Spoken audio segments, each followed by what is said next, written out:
સુરત જિલ્લા પોલીસની એલસીબી ટીમે ગેરકાયદેસર શસ્ત્રો સામેની કાર્યવાહીમાં મોટી સફળતા મેળવી. કડોદરા જીઆઈડીસી પોલીસ સ્ટેશનની હદમાં આવેલા તાતીથૈયા સોનીપાર્ક ખાતે એક ઓપરેશન દરમિયાન પોલીસે દેશી હાથ બનાવટનો તમંચા સાથે એક કિશોર અને એક બાળ કિશોરને ઝડપી પાડ્યા.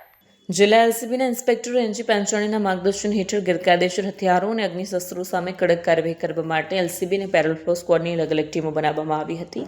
આ ટીમો સુરત ગ્રામ્ય જિલ્લામાં પેટ્રોલિંગમાં હતી ત્યારે એલસીબીના સબ ઇન્સ્પેક્ટર એસસી મશાણીની ટીમ કડોદરા જીઆઈડીસી અને પલસાણા પોલીસ સ્ટેશન વિસ્તારમાં પેટ્રોલિંગ કરી રહી હતી ત્યારે આરક્ષી જગદીશ સાબાજી અને આરક્ષી દીપક અનિલભાઈને તેમના ખાનગી બાતમીદાર થતા માહિતી મળી કે તાતીથૈયા સોનીપાર્ક બાલાજી સુપરમાર્કેટની પાસે આવેલા સભ્ય મંડીના પતરાવાળા શેડમાં કરણ શર્મા અને રિન્ટુ કુમાર ઉર્ફે છુટકા નામના બે ઈસમો પોતાના કબજામાં ગેરકાયદેસર દેશી તમંચો સંતાડીને એક એક્ટિવા મોપેડ પર બેસીને તેનું વેચાણ કરવાની ફિરાકમાં છે.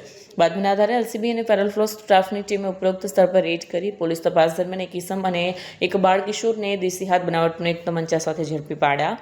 પોલીસે આરોપીની ધરપકડ કરી તેમની પાસેથી હથિયાર જપ્ત કર્યું.